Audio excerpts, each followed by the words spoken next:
Okay, we're back with chapter 4 of Meet Kaya, and we will finish the book this time. Chapter 4 is called Rescued from the River. Kaya drove steps high forward.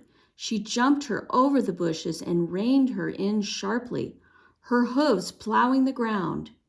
Speaking Rain was struggling in deep water, trying to swim toward shore. As she thrashed, a branch plunged down in the swift current and hit her. She went under, and when she came up again, she was being pulled downstream in a powerful surge of the river. Fear struck through Kaya like a lightning flash. If Speaking Rain wasn't pulled from the river, she'd drown. If Kaya tried to swim after her, they could both drown. She gave Speaking Rain Kaya's only hope. To save Speaking Rain, Kaya's only hope was to run her horse along the bank to get ahead of Speaking Rain and ride into the river to catch her. Kaya gave her horse her head, then kicked her. Steps High burst forward. In a few strides, she was at a full gallop. Kaya leaned low over her neck, clasping her horse with her knees. What if another piece of riverbank gave way? What if her horse bucked?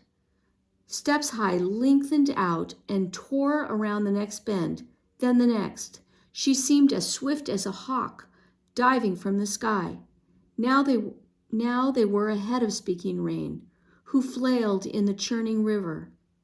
From here, Kaya had to get her horse into the water and then swim upstream to meet Speaking Rain as she swept down. Would Steps High obey Kaya's command to swim? Kaya dug her heels into the horse's sides and again urged her forward. Steps High crossed the beach and paused at the edge of the water. "Come on, girl," Kaya said, giving her another kick. Then Kaya felt Steps High become one with her again. The horse moved out into the icy current until she was swimming. Kaya angled her horse upstream. She held tightly to Steps High mane and kept her balance. Against the swirling currents, she'd have to catch Speaking Rain as soon as she came within reach, or else Speaking Rain would be swept under the horse's sharp hooves. In another moment, Speaking Rain was upon them. Kaya reached and grasped and caught her arm. She had her. She pulled her and dragged Speaking Rain over her horse's withers.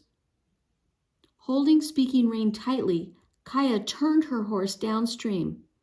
She felt Steps High gather herself. The horse's strokes evened out as she calmed, but Speaking Rain was limp against Kaya. Was she breathing? Kaya headed Steps High toward the shore. In a few more strokes, her horse's hooves touched bottom.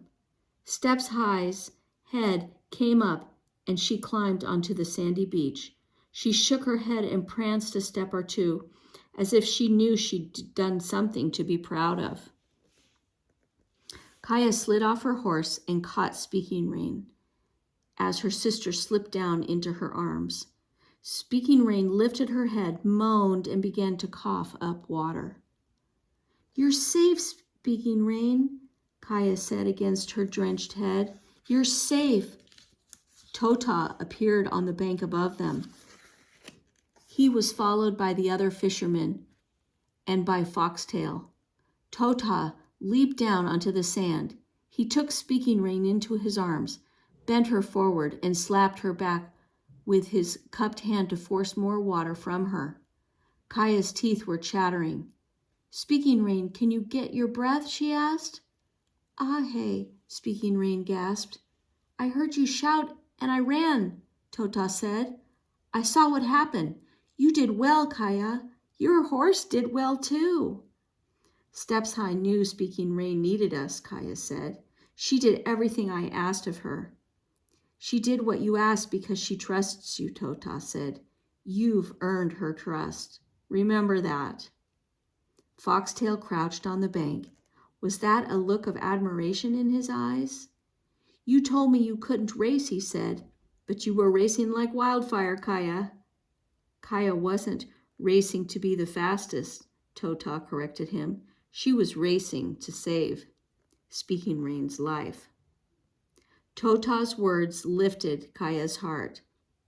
He knew she hadn't acted for herself, but for Speaking Rain, and Foxtail had called her Kaya, not Magpie.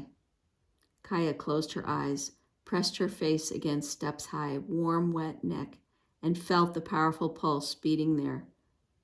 Katsi yo yo, my horse, she whispered gratefully.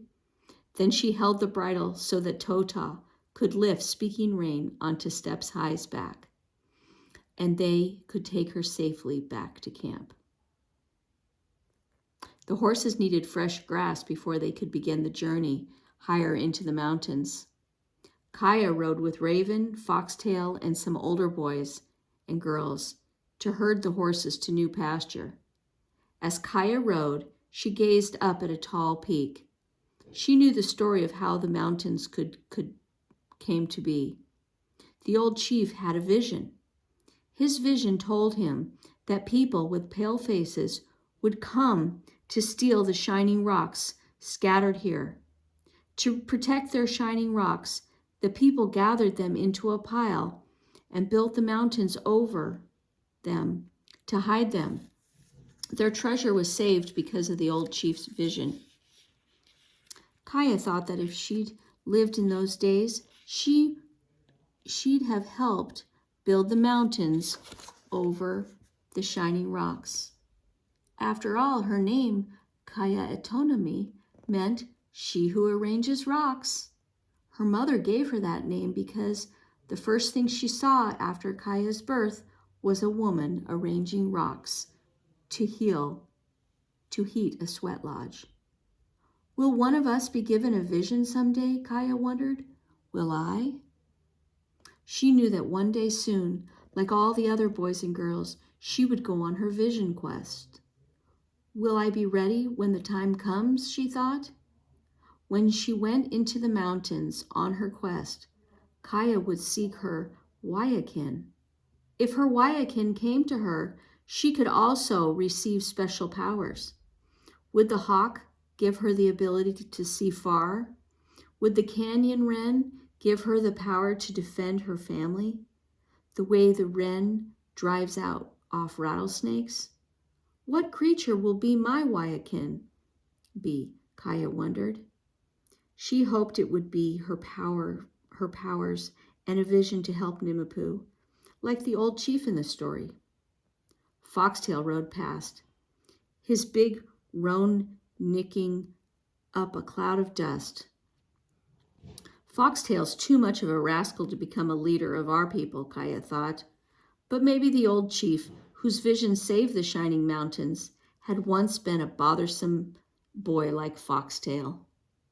Kaya reminded herself to think of the work of the day and to do her job well. A frisky young stallion bolted out of the herd and passed behind Kaya and her horse. Immediately she swung Steps High around, dug in her heels, and galloped after the runaway. Steps High knew her job too. In a burst of speed, she caught up to the frisky horse and drove him back into the herd. Tots, Kaya said, and patted Steps High's shoulder. Tots, my beautiful horse. And that is the last chapter of our book. But I'm also going to read, looking back at 1764, a peek into the past.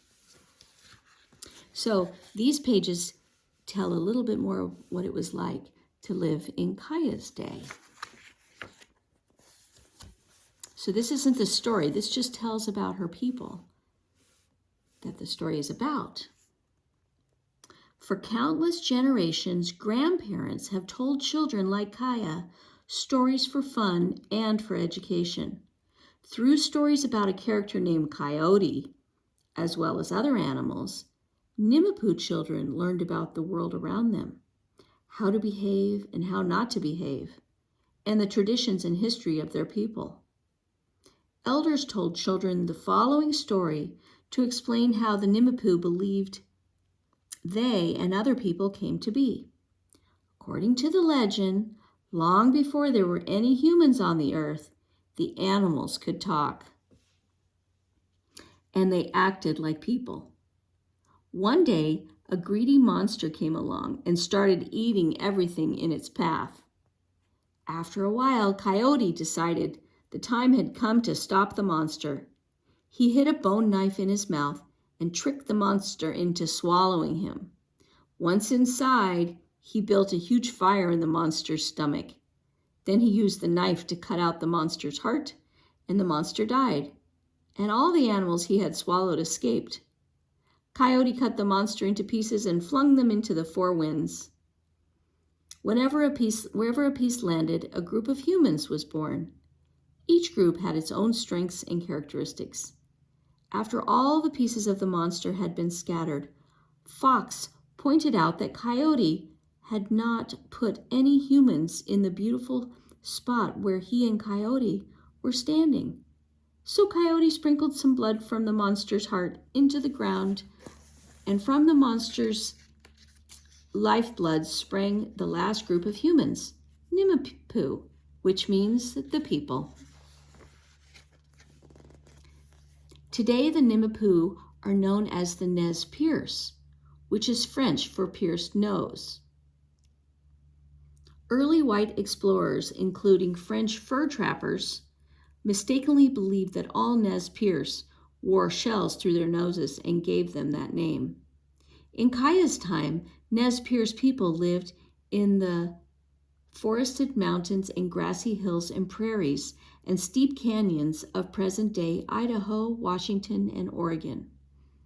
They visited, married, and occasionally fought with their many neighbors, including the Coeur d'Alenes and the Spokanes to the northeast, the Palousas, Amatias, Yakimas, and Cayusas to the west and northwest, and the Shoshones to the south. So here's a map that shows where their territory is. It's right at this part of Idaho, Oregon, and Washington. Nez Perce traveled with the seasons through this vast territory to gather food and to hunt and fish. They traveled outside of their homeland as well. In the spring and summer, they sometimes went all the way west to the Columbia River Gorge to fish and trade, or east into the Great Plains to hunt buffalo. While traveling, the Nez Perce set up temporary camps of small teepees covered with lightweight mats woven from tule reeds. Then, every fall, the people settled back into their permanent winter village in the warm valleys along the rivers and streams. The main winter village building was a longhouse covered with tule mats. Longhouses could be more than 100 feet long and house more than 20 families. Several extended families, parents, grandparents, aunts, uncles, cousins lived together in each longhouse. Nez Perce children spent much of their time with their grandparents and with their siblings and cousins, all of whom they thought of as brothers and sisters.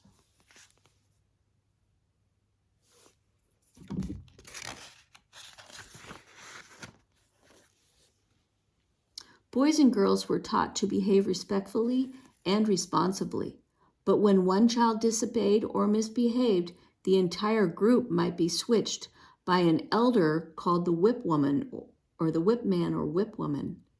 The children learned, as Kaya did, that what one person does affects the safety and well-being of everyone. Nez Perce called their creator Hunyawat. They believed that everything he created, the earth, the sky, the seas, and rivers, and all the creatures in nature, had spirits and special powers. Guardian spirits called Wayakins gave these special powers to humans through visions and helped them throughout their lives. Some Nez Perces also had visions that their way of life would one day change, and they were right. The first sign of change was the horse. Spanish explorers brought horses to the Americas in the 1500s. 200 years later, the Nez Perces traded for their first horses, perhaps with the Shoshone Indians to the south. Nez Perces quickly became excellent horsemen and horsewomen. They knew how to breed the animals to produce stronger and swifter horses. The Nez Perce could travel farther and faster on horseback. As they met and traded with new people, they learned new ways of doing things. Goods such as beads and blankets from Europe began to trickle to the Nez Perce before they ever saw a white person. And so did something deadlier. Diseases brought to America by whites wiped out entire Indian villages. Thousands of Indians, like Kaya's grandmother, Ala, sickened from diseases like smallpox, and many died. Most Nez Perce saw their first white people in the fall of 1805, when Kaya would have been 50 years old. That's when the men of Lewis and Clark expedition stumbled out of the Bitterroot Mountains and into the Nez Perce camp. The explorers were starving and freezing, and the Nez Perces befriended them, took care of them, and helped them resume their journey.